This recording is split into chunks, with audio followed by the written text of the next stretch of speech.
Hello, hello, hello, hello. I am live and I am awaiting my guest today, Salah Bachir. He's a Canadian businessman and gay activist, and we'll be talking to him about this book, Forced to Leave the Party, My Life with Ordinary People Who Happen to Be Famous. And we're doing this in celebration of Pride Month to recognize the contributions that the gay members of our society have made and to celebrate all of their accomplishments. So we will be awaiting Salah, and I'll get right back to you.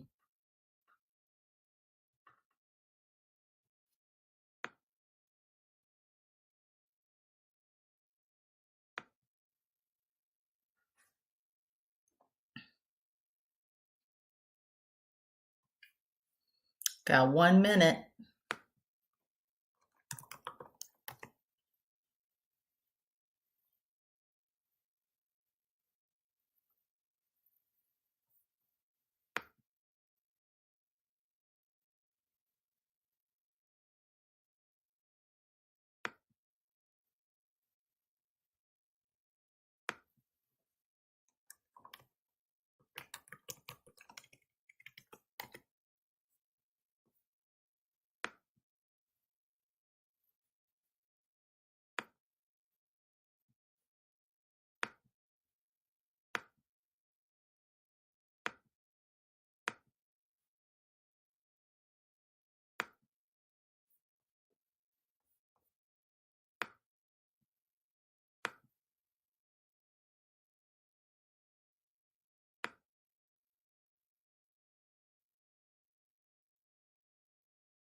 There he is.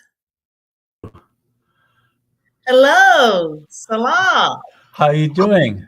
I'm doing fabulous. How about yourself? We've met before, no? No, no, my What? goodness, no, I wish I had. I wish I had. Well, welcome to the Bookaholic Podcast. So glad to have you here. Thank you for having me. Yes, most definitely. Well, in our short time together today, we have a lot to uncover. Being here in the States, possibly, and particularly depending on what age you are, maybe a lot of people have not heard about you and all of your accomplishments. So I really want to get out there who you are, and then we're going to delve into this wonderful book that I've started reading, Forced to Leave the Party. You see, I've got bookmarks I see already. that. That's wonderful. I mean, this is fabulous, but there's so much to uncover in this memoir. I mean, do you realize you need like 3 or 4 memoirs? I, well, let's get through this one first. Well, first let's set up the tale. You are a Lebanese Canadian, I am. is that correct?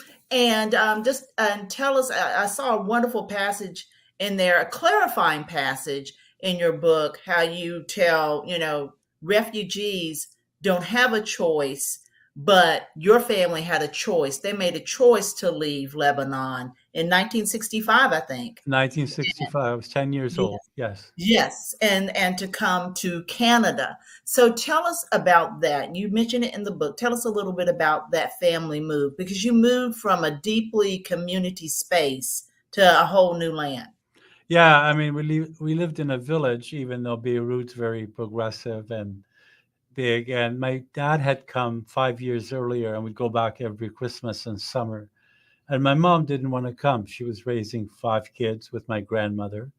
But we Right. had a beautiful house. We had olive groves and she didn't want to come to a foreign country and start over, but to her credit, she did, and she made, I don't know how they did it on their income. A family for Mm-hmm. five. I mean, many people are doing it today, and she did side jobs and everything else. Learned a new language. There was a lot Yeah. of racism. We're Arab Yeah. technically, even though we speak French and we Lebanese pretend. I mean, I'm sure you saw it a lot more than Mm-hmm. I did. But she was once in a Woolworth store and speaking softly, and the person said, "Speak to her in English." And I got mad and I said, "She is speaking effing English, and she speaks three languages." Yes. Like in a sense, but fitting in community is always something that we all strive for and hope we achieve. Yes. Yeah. Yes, most definitely.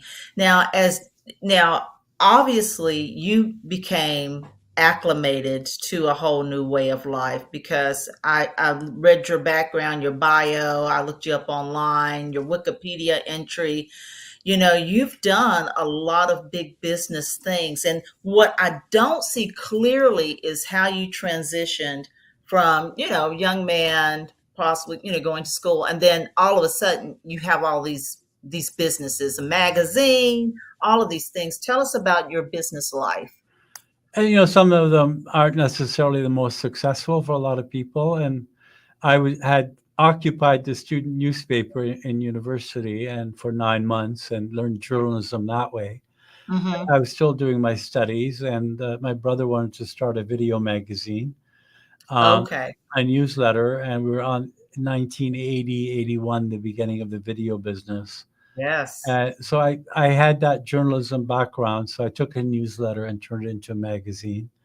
And we struggled for a while, and I moved into my parents' basement until it got going. And again, through relationships, through knowing people, through being kind and nice to people, that was repaid.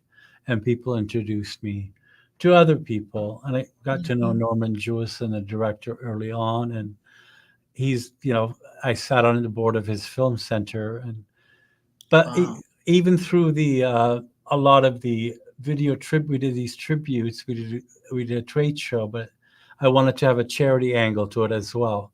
So Hmm. we Hmm. invited people to allow us to pay tribute to them. People who have been forgotten because of their age. So we had like Ginger Rogers, and Douglas Fairbanks Jr. and Jimmy Stewart, and then through the Variety Club, I got to know Ella Fitzgerald and Eartha Kitt. And then when we had any fundraisers or anything, I would, of course, go to your friends first. And Right. uh, I did a capital campaign for the one of the world's largest and most uh, queer community centers where we allow everybody. Everybody has a place there Right. and community. It does refugees. First person I leaned on was Eartha Kitt because I had got to know her through charity, and it was I negotiated her fee with her daughter, and she picked up the phone back then. She said, "Ridiculous! I'm not doing this. I'll do this for free." But we still, yeah. And here's a woman who had been blacklisted for standing up for the Vietnam War. Here's a woman whose mother was raped. Right. So her mother was raped by a white guy, and she Mhm. has a little bit of native, and how she survived, how she kept going on. And she said when she was blackmailed and blacklisted and all of those, it was the gay community that, you know, when she was on Batman or any of those things, it was the gay community more than anyone else who's like said, Eartha, Eartha, Eartha. So, Right. Right. Right. Go ahead. and one relationship leads to another, and people introduce you to friends. And Eartha was called the most, beautiful woman in the world by Orson Welles, the most dynamic. And so she Yeah. said, "You should meet my friend Orson Welles." It's like, well, yeah. And so Yeah. that's what the book is, little anecdotes of meeting different people and how to. Well, it's absolutely incredible.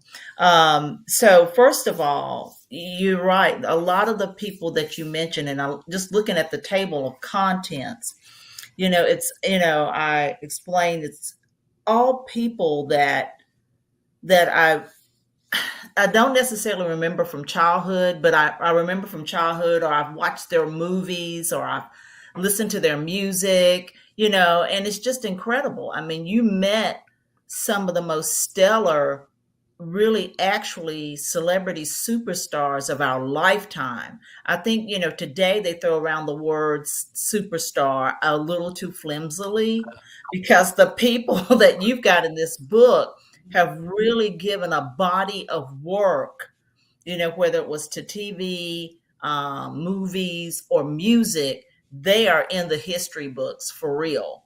Yeah, And so it brings to life a lot of these people again, a lot of the people that my mother talked about, and she's the one. My mother would have been 100 years old this year. I'm a lot younger. I have a set of older siblings, so we kind of have like a multi-step mhm, family one. But my mother told me about Eartha Kitt and her stance and how she was blacklisted. And a lot of people don't know that. They yeah. might know of Eartha Kitt, but they don't know that point. And so I'm so glad that your book points out a lot of things. And Eartha in the early '60s, would say things like, "If I can get married to somebody, why shouldn't a gay man be able to get married to somebody?" So Wow, she said that she at said that that time. at that time, and she was not. In 1963, she would say all kinds of things, and the Wow. talent and the person there, and getting to know Eartha away from, you know, the person she was. And my mom would have been 99 this year as well. And Mhm. so, um, and a lot of, I wanted to remember also what a lot of those people did with their celebrity, right? It Yes. wasn't necessarily like how somebody like Aretha Franklin or Diane Carroll or Marlon Brando or even Andy Warhol, how much he contributed to Mm. native rights, or someone like Omar Sharif, the first time an Arab guy plays an Arab guy on screen. Is Yes. is that such a big, you know, Why get a pretend person to play an Arab person when you can just get Omar Sharif? exactly like Yes, I remember Omar Sharif, and I used to like to see him play in movies. He was always so dashing, and yes, it was had that whole continental sophistication in any role that he played. Now I want to go ahead and delve into some of the insights you give us on all of the stars that you met. And I'm a huge fan of Lucille Ball, so I actually watch her. She has a channel here in the States. It's Pluto TV. And when I just want to relax or not have a bunch of noise going on in the background, I'll put on I Love Lucy shows, because they don't infringe on my mind. They just keep things yeah, calm. I know the storylines, whatever. And so, she goes to California one season, and there's an episode where she dances with Van Johnson. And they have this whole thing, and they're dancing, and it's a beautiful dance. And so that led me down a rabbit hole to look up Van Johnson. So I read his Wikipedia. This was a few weeks ago, as a matter of fact.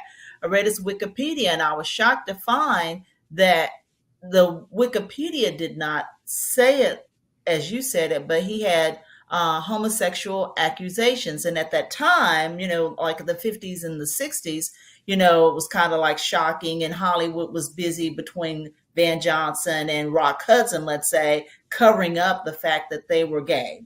And so it was so interesting to read your entry about Van Johnson, and he was grabbing people, yeah. grabbing people he shouldn't have been grabbing anyone, but he was Well, grabbing guys. he was grabbing Eugene Levy and Yeah, other people. Eugene Levy was the MC, and Lucy actually was so progressive and so ahead of her time. There's Tallulah Bankhead. I don't know if you remember her. I do. Well, she was on the Lucy show when everybody else wouldn't allow, had banned her and wouldn't put her in things. And yeah, the Van Johnson, and she got Van Johnson his career. Lucy, I covered that a little bit, and credit for his career. Yes, yes, I saw that. I saw that. And he says here, they put me in so many war pictures back then, as if being a war hero meant you could not be a homosexual.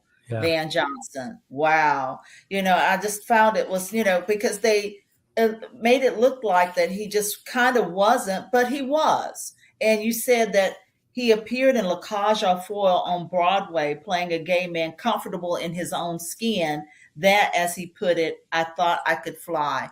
What do you have to say about members in the gay community? I feel so sad when I see the stories or hear the stories of people long ago who had to do so much hiding, who had to do so much underground stuff. And, their mental health had to been negative zero because of all the hiding and the shaming. What do you say to all of that past stuff and now the future and our present here? Well, I mean, there's still a lot of stigma. There's a lot of laws against trans people. There was a lot of people who were openly gay and stood like James Baldwin, who's a huge hero of mine, and Yep. Tennessee Williams, and That's right. who wrote stuff. And I think the Hollywood community itself knew who was gay and, just covered up as far as box office and supported him. Like Elizabeth Taylor, knew Rock Hudson, knew James Dean, knew Montgomery Clift. Uh, Mm, Marlon Brando had mm, affairs with James Baldwin and Marvin Gaye and Richard Pryor, and it wasn't a big issue that uh, in as much as now, because there's so much social media, there's so much media about whether you know Beyonce had a bad day or Jennifer Aniston looked tired, and it's like who right. cares? Like who doesn't look tired sometimes? Right.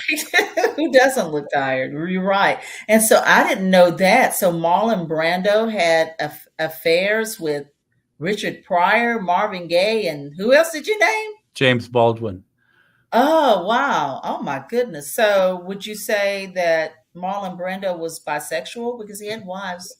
he admitted to being bisexual. He admitted to being avarice. There's a quote from Quincy Jones in there. How yeah, I don't know if we can say that on air, but Yeah, and then let's leave the F bomb off of my show. But here it is. Here it is. I'll substitute. I said Quincy Jones said he was the of Marlon Brando. He said he was the most charming MFer you ever met. He'd F anything, anything. He'd F a mailbox. James Baldwin, Richard Pryor, Marvin Gaye. Wow, that is surprising. Very surprising. Brando admitted that it was like more of a European thing, or there's a lot more in his time experimentation that was going on that people didn't talk Oh, about. yeah, There's a lot of big stars who, it was more of a fluid thing, and even though they were yeah, married when they were younger, uh, I quite a few. I mean, Billie Holiday as well, right? Ella right, talked about Billie. Having different affairs with different people and being herself and true to herself. right, And right. sometimes we all see love and beauty in everything and try different things. So we're Yeah, not as definitely.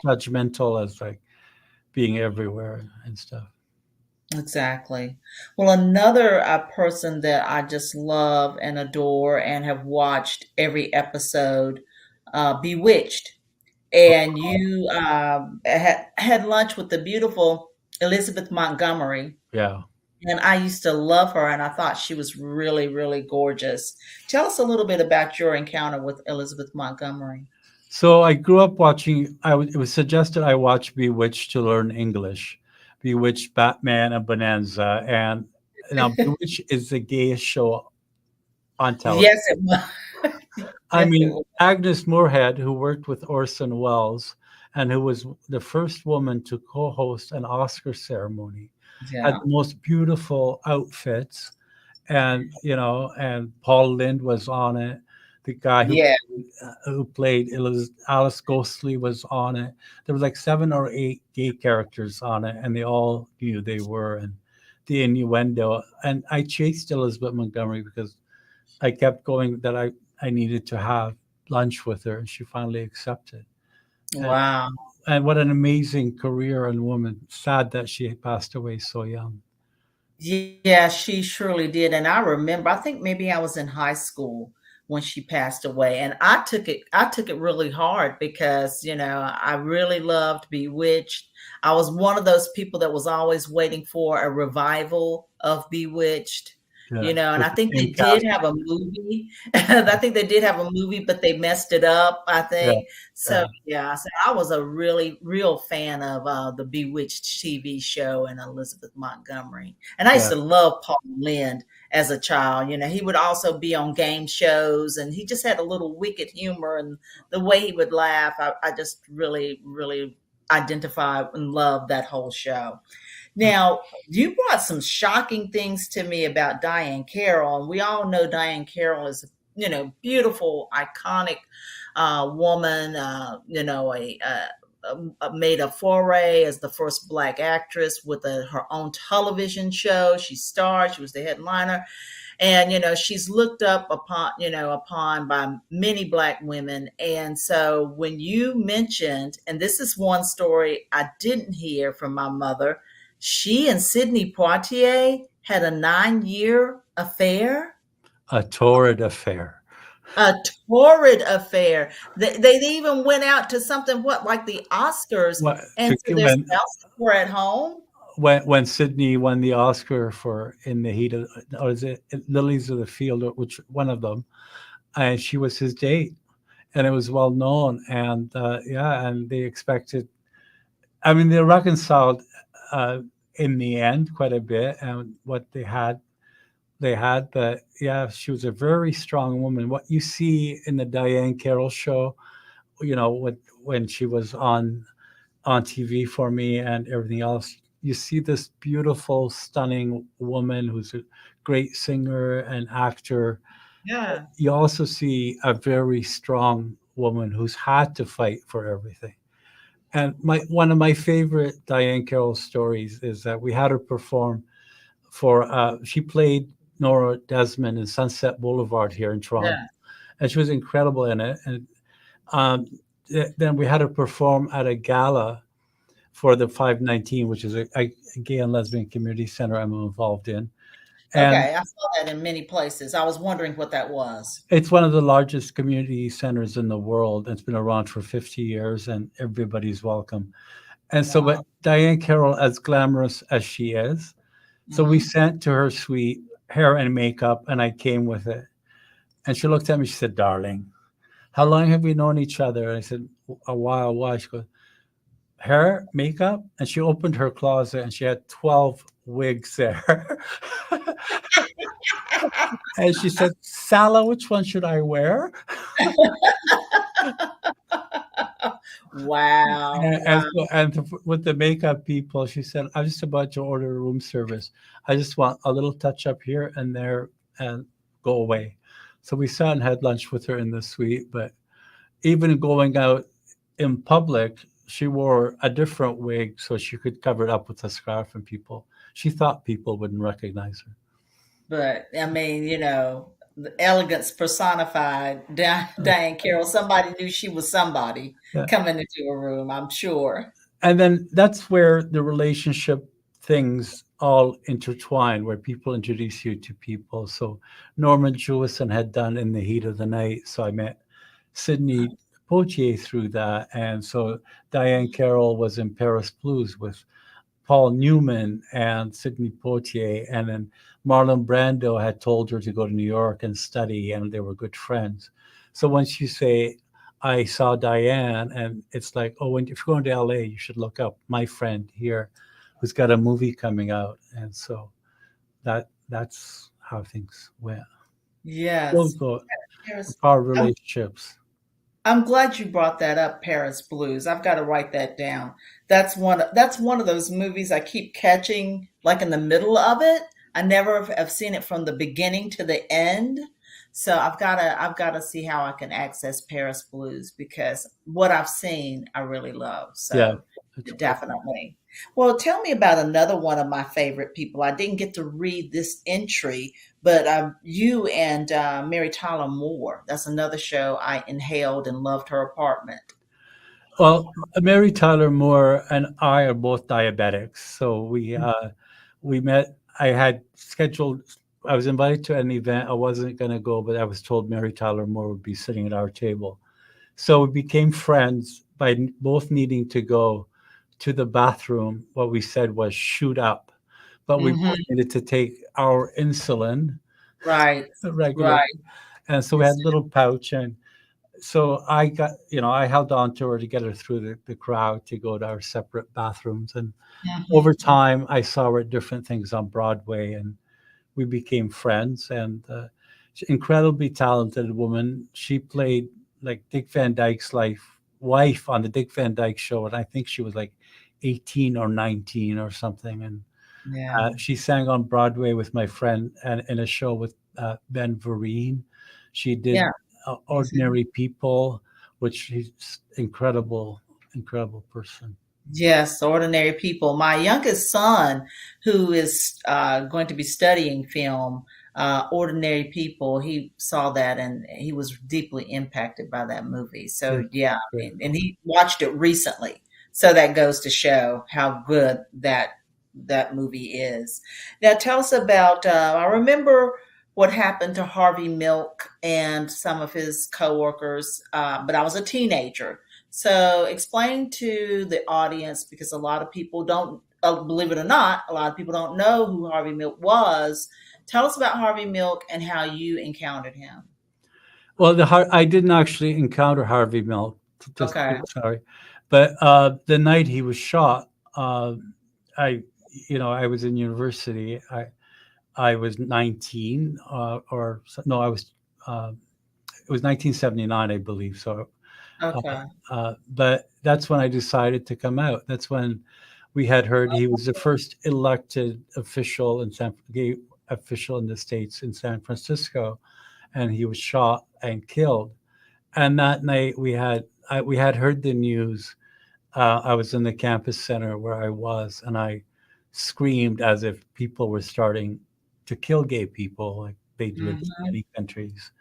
And Hmm. I hadn't been out that much at university, only out to some friends. And there was a gay and lesbian group in the campus center's office. And a lot of people, swarmed to see if there was anything wrong with me, and came to. That's when I came out to people because I started sobbing. And in the chapter, I talk about refugees from Chile before, Hmm. and I became a janitor as one of my student jobs.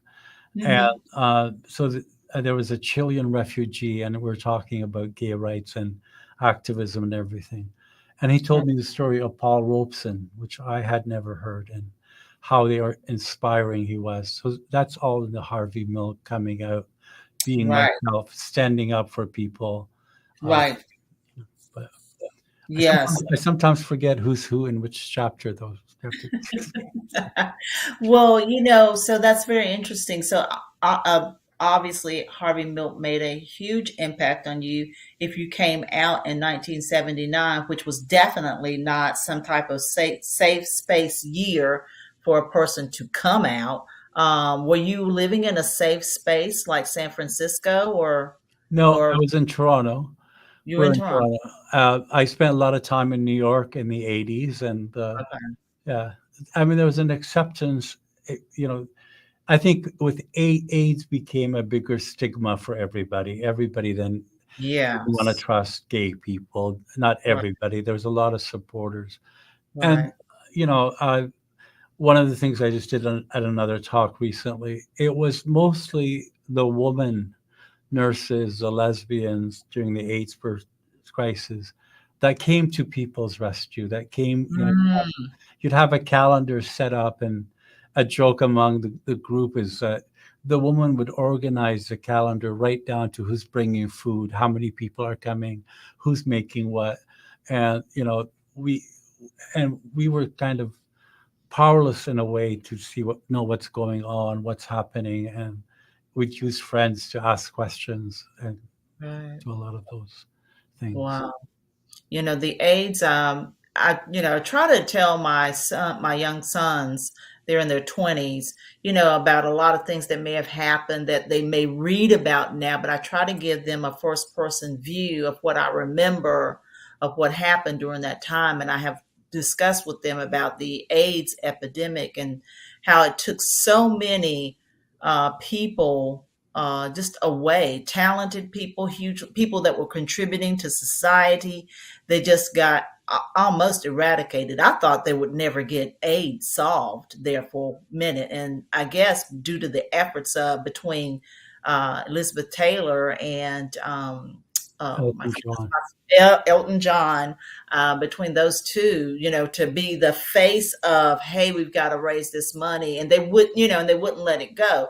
A lot of times, things that's uncomfortable for the status quo, it's like, well, let's just push that away. But Elton John and Elizabeth Taylor kept AIDS fundraising and the epidemic of AIDS front and center. The early days of AIDS, the AIDS movement used the civil rights movement as a model. So, Mm-hmm. like Larry Kramer and ACT UP and the occupied spaces, Mm-hmm. they went on uninterrupted, like Walter Cronkite. But if you see AIDS and what we just went through with COVID, Yeah. no one cared about a virus like AIDS. No one No. told you what to do. There was No. no advice. You had no idea whether you could touch somebody, whether you can Right. kiss somebody, if you Right. can drink from the same glass. And that's a little bit why I talk a little bit about the work that Doris Day did with Rock Hudson, Mm-hmm. embracing him, and Princess Yeah. Diana, as Yeah. well, other people. And a lot of it was ignorance. A lot of people died because of ignorance Most definitely. and homophobia. And so, Right. yeah. I do remember, seeing stories and people, don't hug somebody who has AIDS. Uh, It was, so it was really, really terrible. And like I said, I tried to teach my sons about things that, yeah, they may read about them, but just to give them a real first person view of what was actually going on in the treatment of people. So I'm so glad, and we know we still have AIDS, but so glad that so much work has been done to it that people can now live with HIV yeah. and not have it to go to, as they used to say, full blown AIDS. Thank Yeah. goodness. So, but I don't know why it is. We live in society, and when these things that's come by to take people away, such as AIDS and COVID, there's a lot of people that just don't care that millions of people get eradicated. I don't know what to say about that, but that's another subject for another day. Yeah. But tell us, this is what I sort of found this to be funny. Through all of what I see is your perfection as a businessman and all of your things that you've done, making friends, and one friend leads to another friend. You kind of went bust on Celine Dion, right? That was, yeah, pretty well. We could have hired her when she was like 20 grand a performance. Yeah. And the guy you chose to go with, what was he? Not a ventriloquist, but he was, instead of Celine Dion, you picked a guy that what? He could mimic all the voices from We Are the World. He could do Yeah. every single voice. He was a celebrity impersonator and singer Yes. who was huge at the time. Got you, got Uh, you, got you. But yeah, you sort of kind of missed that mark. But I I could, thought that was pretty funny. And another jewel to this book, another level to this book, is all these wonderful handwritten notes. Some are typed that you've received through the years of people, maybe saying thank you, or they couldn't come to your event. But this one's with Eartha Kitt, uh, her handwriting. And how often do you get to see the handwriting of Eartha Kitt? Um, Maybe this is Kirk Douglas, Michael Douglas's father is all that some people know him as. Ginger Rogers, who is a star before my time. She was like, my grateful thanks to you and all of your staff at Premier Magazine for a wonderful weekend. It was a wonderful honor for me to accept your continuous outstanding achievement award. Wow. yeah, it's like One of the best dances on earth. yeah, Well, this is definitely a not only just informative and entertaining and educational book. I really love it, and I'm going to go back and read some more stories. But definitely, everyone needs to pick up this memoir, "Forced to Leave the Party." Hey, why did you learn? Why did you title it "Forced to Leave the Party"? Because I used to be the last to leave the party. I matured to become one of the first to leave on a Oh, high instead of getting high and staying there late. yeah, exactly. Know when to leave a party, definitely, and leave on a high note, a good Yeah. where you still look fabulous and your makeup's not all wiped out. But yes, pick up a copy of Forced to Leave the Party. Is it it's already out, right? And we should be able to find it on all of our favorite websites and in our bookstores, local, A- national. Amazon has a special this week on it to go with the tour. So it's published by Penguin and Random House, and Amazon has a special this week. So Okay, you I, heard it from Salah.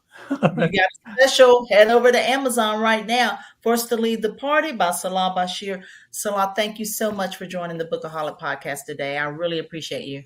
Thank you very much for having me. Yes, happy Pride Month. To best. Bye.